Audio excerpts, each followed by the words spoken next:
Win the watch, Sarah. Every night. 10 p.m. Don't forget. Those were the last words my grandmother said to me before she died.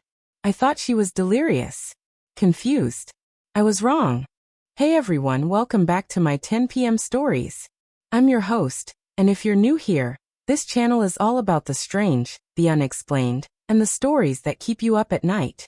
Before we begin, make sure you hit that subscribe button and turn on notifications so you never miss a story. And if you're brave enough, stick around until the end because tonight's story, it's going to change the way you think about family heirlooms. So my grandmother passed away 3 months ago. She was 87, lived alone in this old Victorian house on the edge of town. We were close. Really close. She practically raised me when my parents were going through their divorce. At the funeral, my aunt handed me a wooden box. It was about the size of a shoebox, made of dark mahogany with intricate carvings on the sides. Symbols I didn't recognize. My grandmother's handwriting was on top, written in silver ink. For Sarah. Open at 10 p.m. only. Not before. Not after. My aunt said Grandma had been very specific about this in her will. The box was to be given to me immediately after her passing, and I was to follow the instructions exactly. I thought it was weird, but Grandma was always a bit eccentric. She collected strange things, told old stories, believed in signs and superstitions. So I took the box home and honestly, I forgot about it for a while. It was a Tuesday night, about 2 weeks after the funeral. I was scrolling through my phone when I noticed the time, 9:58 p.m., and I remembered the box. I'd put it on my dresser and hadn't touched it since. Now looking at it in the dim light of my bedroom, I felt this strange pull. Curiosity, sure, but also something else. Like the box was waiting. At exactly 10 p.m., I opened it. Inside was a letter, folded neatly, and underneath it, a pocket watch. Old gold, with a cracked face. It had stopped at 10 p.m. exactly. I unfolded the letter. My grandmother's handwriting, shaky but deliberate. My dearest Sarah, if you're reading this, I'm gone. There are things I need to tell you. Things I should have told you years ago, but I was protecting you. Or so I thought. This watch belonged to your great-great-grandfather, Thomas. He was a watchmaker, but he was also something else. Something darker. He made a deal, Sarah. A terrible deal. And every generation since has paid the price. You're going to think I'm crazy. Maybe I am. But you need to listen. Every night at 10 p.m., win this watch 3 times. Exactly 3 times. No more, no less. If you forget, even once, they'll come for you. I've kept you safe all these years by doing this myself. But now it's your turn. I'm sorry, sweetheart. I'm so sorry. There's more to tell you, but not all at once. Open this box again tomorrow night. Only at 10 p.m. I love you, Grandma. I sat there, staring at the letter, my hands shaking. This was insane. My grandmother had dementia toward the end. Maybe she'd been confused, paranoid. But her handwriting in this letter was steady, purposeful. I picked up the watch. It was heavier than it looked, cold against my palm. The back had an engraving.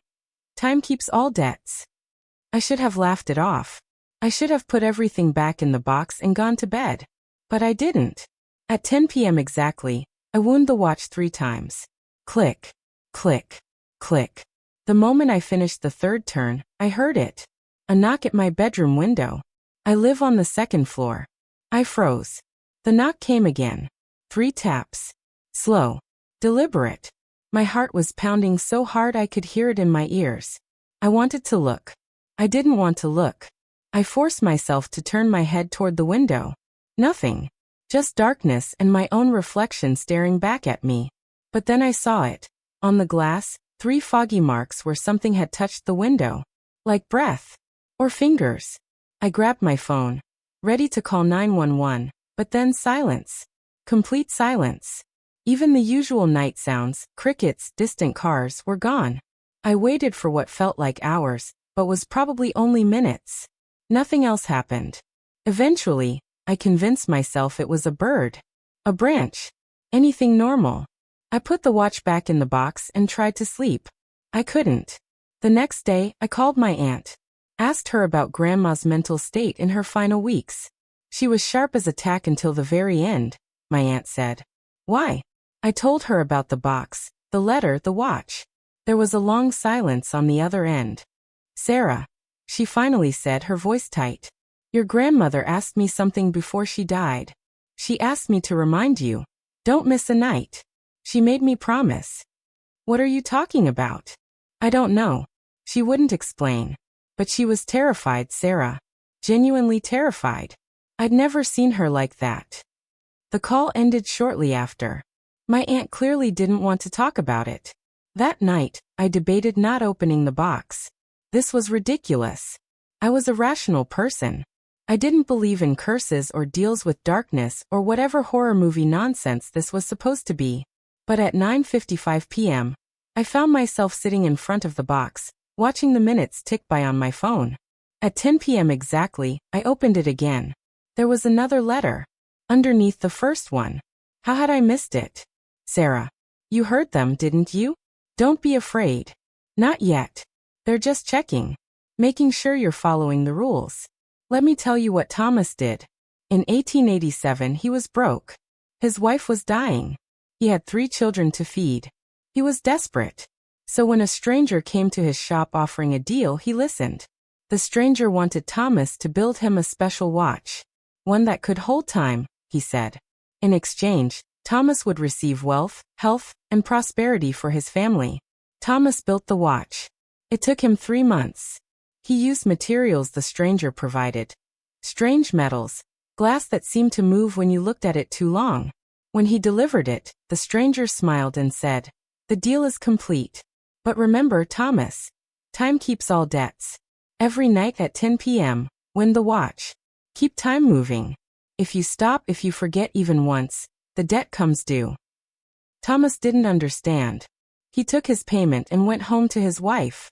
She recovered. Money came. Life was good. Until the night he forgot. He was celebrating his daughter's birthday. They drank, they laughed, they lost track of time. He went to bed at 11 p.m., having completely forgotten the watch. They found his wife in the morning, dead in her bed. No marks. No explanation. She simply stopped. Thomas realized his mistake.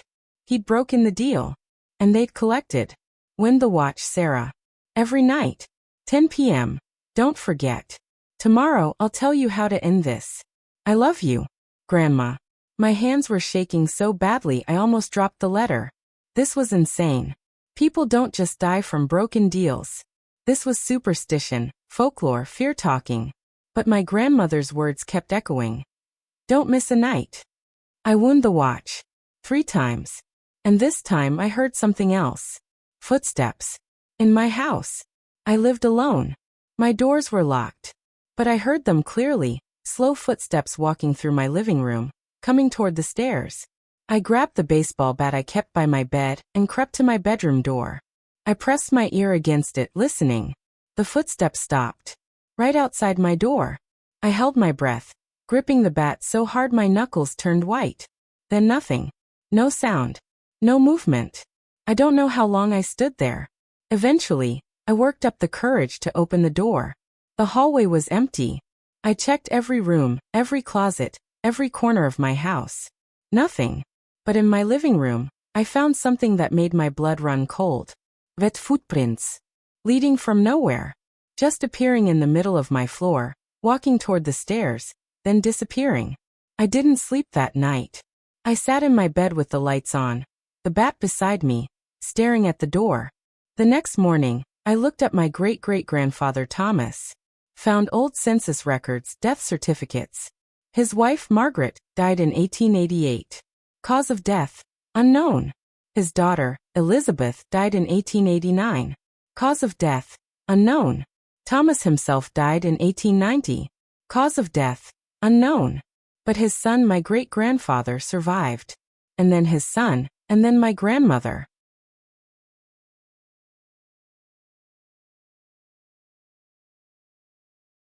Because they wound the watch. Every night. For over a century. I called my mom. Asked her if Grandma had ever mentioned anything about a family curse, about Thomas, about a watch. Your grandmother had a lot of old superstitions, my mom said dismissively. She was always winding some old watch. Said her mother made her promise to do it. I thought it was just a sentimental thing. Did she ever miss a night? Not that I know of. She was religious about it. Even when she was in the hospital toward the end, she had that watch with her. After I hung up, I realized something. My grandmother died 3 months ago.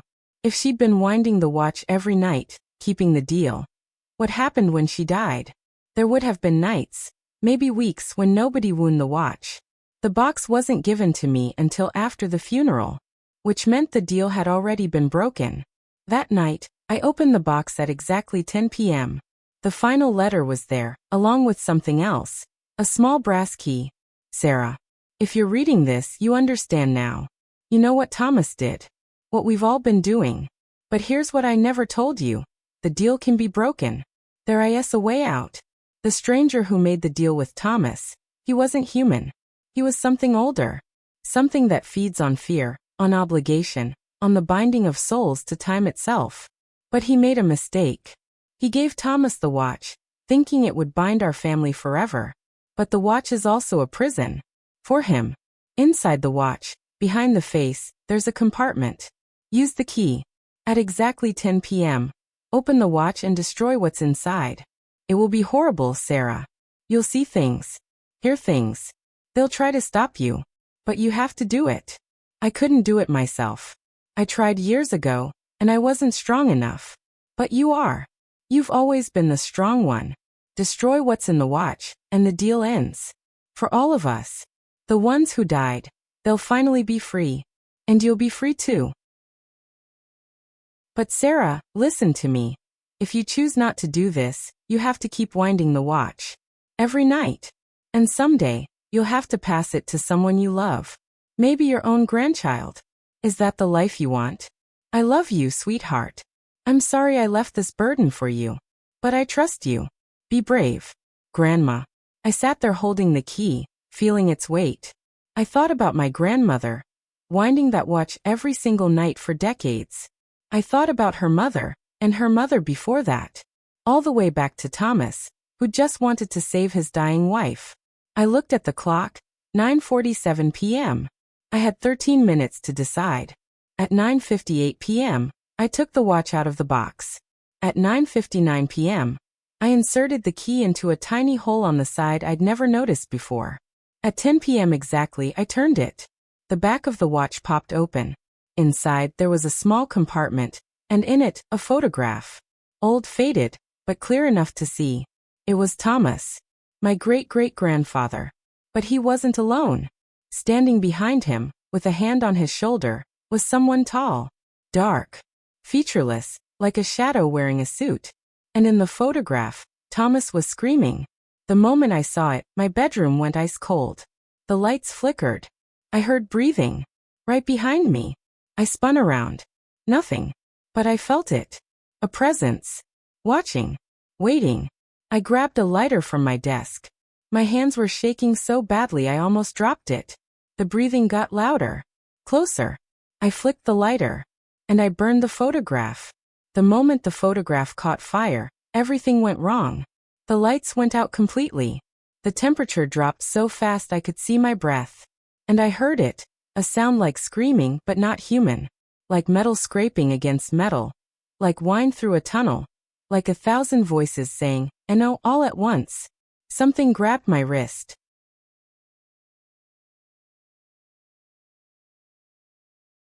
I couldn't see it, but I felt it.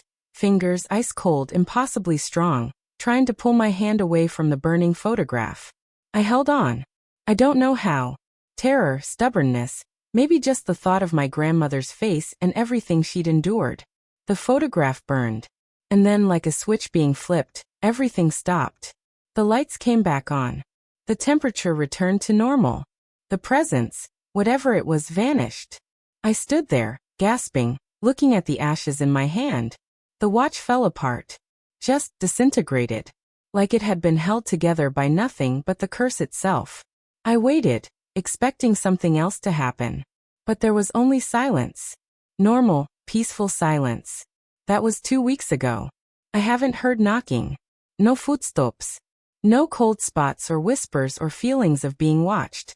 I went to my grandmother's grave yesterday, brought flowers, told her what I did, and I swear I felt relief. Like she'd been waiting.